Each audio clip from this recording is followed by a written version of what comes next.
Episode 6. Cincin. Itu apalagi sih, Dok? Cuma kucing lewat. Beneran bukan apa-apa? Jangan-jangan siluman lagi. Gak usah ngomong aneh-aneh. Ntar ada siluman beneran baru tahu rasa. Ayuna menutup mulutnya dengan tangan mendengar ucapan Dokter Adnan. Tidak berapa lama mereka sampai di sebuah warung. Ayuna dan Adnan lalu turun dari mobil. Mereka sarapan di sebuah warung bubur ayam Pak Rohmat. "Kamu pesan apa?" tanya Adnan pada Ayuna setelah mereka duduk. "Gado-gado." "Lah emang ada gado-gado di sini?" tanya Adnan heran. "Ya enggak lah. Lagian dokter sudah tahu ini warung makan bubur ayam. Masih nanya makan apa?" "Ya pasti bubur lah." "Kali aja batu," saut Dokter Adnan. "Gak jelas," gerutu Ayuna. Adnan tertawa melihat wajah cemberut Ayuna. Dia lalu memesan 2 mangkok bubur ayam dan 2 gelas teh manis. "Dokter nggak ke rumah sakit?" "Nggak. Nanti dipecat Iho, Dok. Mereka nggak bisa mecat aku. Itu kan rumah sakitku." "Ah serius? Tanya aja ke sana. Pantas santai banget nggak masuk." Tidak lama kemudian pesanan mereka datang. Ayuna dan Adnan mulai menyantap bubur ayam hangat mereka. Ting! Sebuah pesan masuk ke ponsel Adnan. Laki itu membaca pesan lalu membalasnya. Kemudian dia meletakkan kembali ponselnya di atas meja. "Nanti jam 9 kita bertemu Pak Imam itu." "Pak Imam? Pak Imam yang mau menikahkan kita?" "Oh iya." Mereka berdua kemudian melanjutkan kembali memakan sarapan bubur ayam. Dalam diam kedua insan itu berkonsentrasi penuh menghabiskan bubur ayamnya. Selesai sarapan Ayuna dan Adnan kembali pulang ke rumah kontrakan. "Masih jam 7 ya? Toko-toko belum pada buka," ucap Adnan seraya melirik jam. "Memangnya kenapa? Mau beli seperangkat alat sholat. Pakai begitu juga?" "Lialah. Terus kamu mau mas kawinnya apa?" "Terserah, yang penting jangan sandal jepit." "Hahaha, tadinya sih kepikiran itu." "Au, sakit Yuna," pekik Adnan ketika mendapatkan cubitan dari Ayuna. Merasa puas mencubit Adnan, Ayuna melepaskannya. "Makanya, biar kata kita cuma nikah kontrak tapi aku mau mas kawin yang beneran. Lia sudah itu, aku pilih seperangkat alat sholat. Tambah cincin ya, hehe," sambung Ayuna. Adnan memutar bola mata malas sampai akhirnya berkata iya. Kini mereka sudah sampai di rumah kontrakan kembali. Ayuna turun dari mobil dan bergegas masuk, begitupun dengan Adnan. Namun, ketika Adnan masih di teras dia melihat sekelebat bayangan masuk ke salah satu kamar yang ada di rumah. "Astagfirullah," batin Adnan. Dia lalu menyusul Ayuna ke dalam. "Yuna," panggil Adnan dari ruang tamu.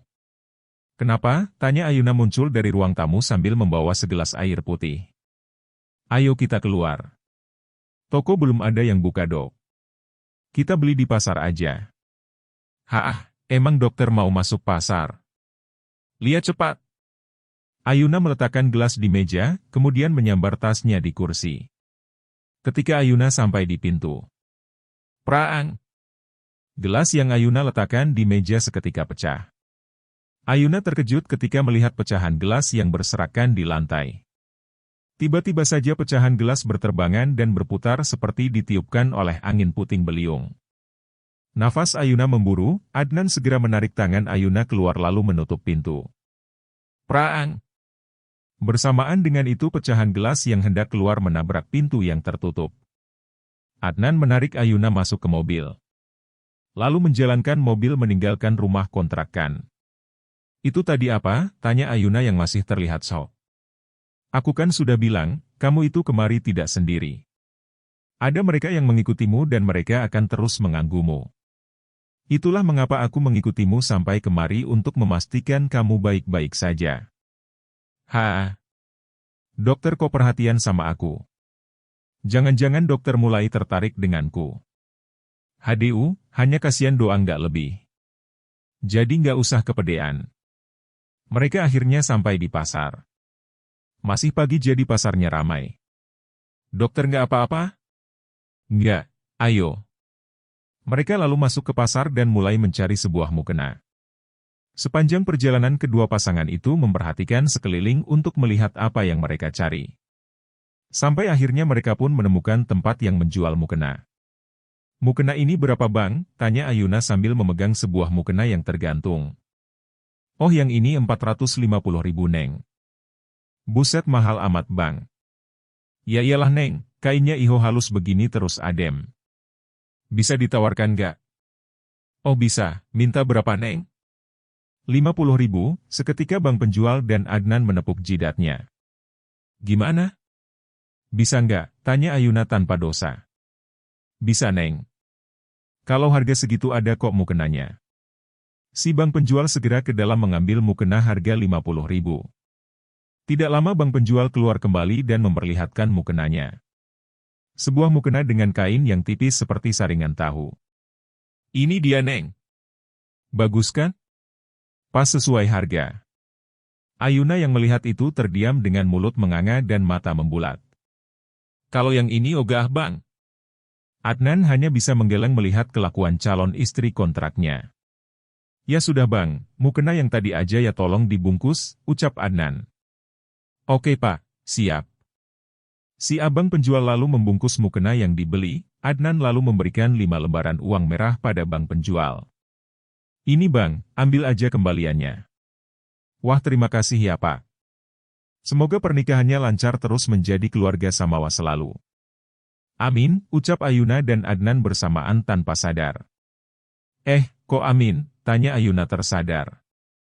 "Abang tahu dari mana kita mau nikah?" tanya Adnan. "Kalau pasangan kalian begini beli mukena pasti untuk mahar. Lia kan?" "Haha." Adnan dan Ayuna saling pandang melihat bang penjual itu tertawa. "Makasih bang, pulang dulu," pamit Adnan. Keduanya lalu berjalan kembali ke mobil mereka. "Kenapa tadi dokter banyakin uangnya?" "Habisnya kamu, nawar kok kebangetan. Lagian ya, kalau kita beli sesuatu untuk mahar jangan ditawar. Habisnya harganya selangit." Kini, keduanya sudah berada di dalam mobil. Mereka terkejut melihat kaca depan mobil terdapat sebuah tulisan, "Tolong," yang sepertinya ditulis dengan darah yang menetes. "Astagfirullah," ucap keduanya bersamaan. Adnan segera menyalakan swiper mobil untuk menghilangkan tulisan darah itu. Kemudian Adnan bergegas meninggalkan pasar. "Kenapa mereka seperti ada di mana-mana dok? Aku bisa gila lama-lama dikutin terus kayak gini," ucap Ayuna frustasi. "Itu makanya kita harus secepatnya kembali ke Jalan Wintara dan menolong jiwa teman-teman kita yang terkunci. Kalau seandainya kita sudah berhasil menyelamatkan teman-teman kita, apa bisa menjamin kita tidak akan diganggu lagi oleh mereka? Aku tidak tahu, nanti kita tanya lagi sama Pak Supri. Sekarang kita kemana?" "Aku tidak mau ke kontrakan. Kita cari cincin dulu." Serius mau belikan aku cincin? Emang nggak mau?" "Boleh. Boleh, nanti kalau kontrak kita selesai, cincinnya aku jual." "Terserah." Keduanya kini melaju menuju toko emas. 1 jam berlalu, kini mereka sudah mendapatkan cincinnya. "Sekarang kita kemana?" tanya Ayuna. "Langsung ke Pak Imam saja ya." "Kamu punya wali?" "Nggak tahu. Selama ini aku tinggal dengan ibuku. Di kampung yang ada hanya keluarga lebuku. Aku nggak tahu keluarga ayahku." "Kenapa begitu?" "Dari cerita keluarga lebuku, keluarga ayahku tidak menyukai lebuku. Sehingga ayah dibuang dari keluarganya. Terus mereka tinggal di kampung lebu. Ayah tidak pernah bercerita tentang keluarganya padaku. Sampai ayah meninggal aku tidak tahu sama sekali keluarga ayahku. Aku cuma tahu keluarga ibu. Kalau begitu pakai wali hakim saja." Adnan kemudian merubah arah tujuannya. Selang beberapa jam kemudian mereka pun sampai di rumah kenalan Adnan yang akan membantu mereka. Sebelum turun Adnan memberitahukan sesuatu pada Ayuna. "Nanti di dalam kamu jangan bicara ya, biarkan aku yang bicara. Kamu iya-iya saja." "Memangnya kenapa?" "Tidak usah banyak tanya, turuti saja apa yang aku katakan." "Oke kalau begitu. Asalkan dokter jangan yang aneh-aneh ya di dalam." "Tenang saja, ini adalah rumah kenalanku yang akan membantu kita." Membantu kita dalam hal apa, dokter? Membantu kita menikah. Ayuna mengangguk tanda setuju. Adnan dan Ayuna turun dari mobil kemudian melangkah masuk ke halaman rumah. Sesampainya di depan pintu, Adnan mengetuk pintu rumah dan keluarlah seorang bapak dengan pakaian rapi yang hendak ke kantor. "Dokter Adnan?" ucap Pak Rudi. Beliau kemudian mempersilahkan kedua tamunya untuk masuk dan berbicara di dalam. "Ada yang bisa saya bantu, Dokter Adnan?" "Pak Rudi, sebelumnya kenalkan dulu, ini adalah Ayuna. Dia adalah calon istri aku." Pak Rudi tersenyum pada Ayuna lalu menyalaminya, dan Ayuna pun membalas uluran tangan Pak Rudi. Wah, alhamdulillah, akhirnya Dokter Adnan sebentar lagi akan melepaskan masa lajangnya. "Hehehe, aku dan Ayuna ingin menikah tetapi kami akan melakukannya secara siri dulu." "Memangnya kenapa, Dokter Adnan? Kenapa tidak menikah secara sah agama dan hukum saja? Masih ada beberapa urusan yang harus aku selesaikan. Nanti setelah selesai aku dan Ayuna berencana untuk mendaftarkan pernikahan kami agar sah di mata hukum." "Oh, seperti itu? Kalau begitu apa yang bisa saya bantu, dokter?" tanya Pak Rudi. "Begini, Ayuna tidak mempunyai wali nikah. Ayahnya sudah meninggal dan dia tidak tahu di mana keluarga ayahnya. Untuk itu apakah bisa saat menikah nanti dia memakai wali hakim?" "Oh iya bisa, nanti biar saya yang urus semuanya." "Kira-kira kapan rencana akan menikah?" "Hari ini." "Hah?" Pak Rudi terkejut mendengar jawaban Adnan yang akan menikah di hari ini. Dia lalu menatap Ayuna secara inci. "Kenapa secepat itu, dokter? Bukankah niat yang baik memang harus disegerakan?" tanya Dokter Adnan kembali. "Iya sih.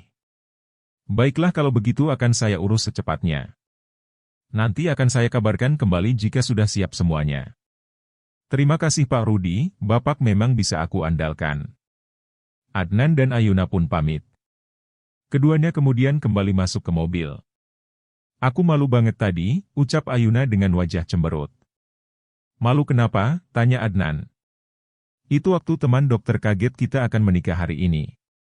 Sepertinya aku bisa membaca pikirannya. Dia pasti berpikir kalau aku sudah hamil duluan, tetapi kita terkendala oleh restu orang tua dokter." Hahaha. Dokter Adnan tertawa mendengar ucapan Ayuna. "Kamu itu ada-ada saja pikirannya." "Ya gimana pikiran aku nggak kemana-mana, Dok? Dokter nggak lihat sih waktu dia kaget itu dia melihat ke arah perutku. Sudah biarkan saja dia berpikir seperti itu. Yang penting kita menikah dan secepatnya kembali ke Jalan Wintara untuk bekerja sama menyelamatkan teman-teman kita." Mendengar itu Ayuna tetap cemberut. Dia lalu melipat tangannya ke dada dan duduk bersandar. Sedang Adnan terus tertawa melihat sikap Ayuna yang cemberut. "Sekarang kita mau kemana?" tanya Dokter Adnan. "Tadi perasaan dokter bilang kita akan ke tempatnya Pak Imam yang akan menikahkan kita. Terus kenapa kita bisa ke tempatnya Pak Rudi tadi?" "Gak jadi, aku berubah pikiran. Sekarang kita ke kontrakan saja ya. Kamu ambil beberapa bajumu, nanti setelah itu kita cari penginapan." Untuk menunggu Pak Rudi mengabarkan jika semuanya sudah siap. "Terserah dokter," ucap Ayuna. Kini Ayuna dan Adnan sudah berada di rumah kontrakan. "Baca doa ayat kursi kalau mau masuk rumah." Adnan mengingatkan pada Ayuna sebelum turun dari mobil. "Lia." Ayuna mengumpulkan semua keberaniannya kemudian dia membaca ayat kursi dalam hati. Dia lalu membuka pintu kontrakan perlahan.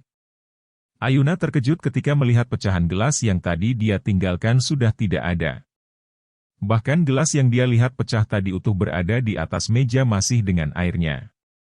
"Tidak usah bertanya, sekarang cepat masuk ke kamarmu ambil yang kamu anggap penting saja," ucap Adnan tiba-tiba ketika dia melihat Ayuna hendak berbicara. Ayuna merasa hawa di dalam rumah kontrakan ini begitu lain, seketika bulu kuduknya meremang. Dia lalu berbalik dan melihat ke arah Dokter Adnan. "Kenapa?" tanya Dokter Adnan yang berdiri di ruang tamu. "Temani aku Dok ke kamar," pinta Ayuna. Adnan lalu berjalan mendahului gadis itu. Kemudian diikuti oleh Ayuna di belakangnya.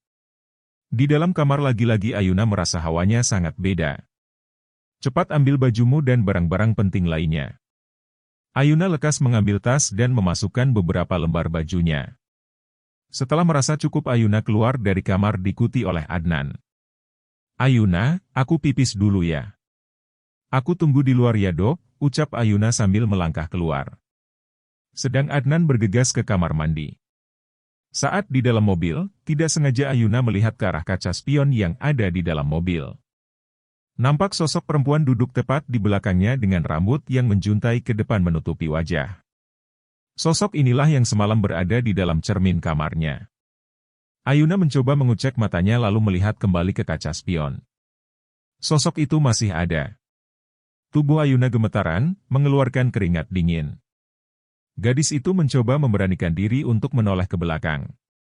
Perlahan dan penuh kehati-hatian, Ayuna membelalakan matanya ketika melihat di belakangnya tidak ada siapa-siapa. Tetapi saat dia melihat kaca spion wanita itu ada. Tiba-tiba wajah Dr. Adnan muncul di jendela. "Kenapa?" "Ah! Astagfirullah!" seru Ayuna berteriak kaget. "Kamu kenapa?" Itu di kaca spion," ucap Ayuna menunjuk ke kaca spion.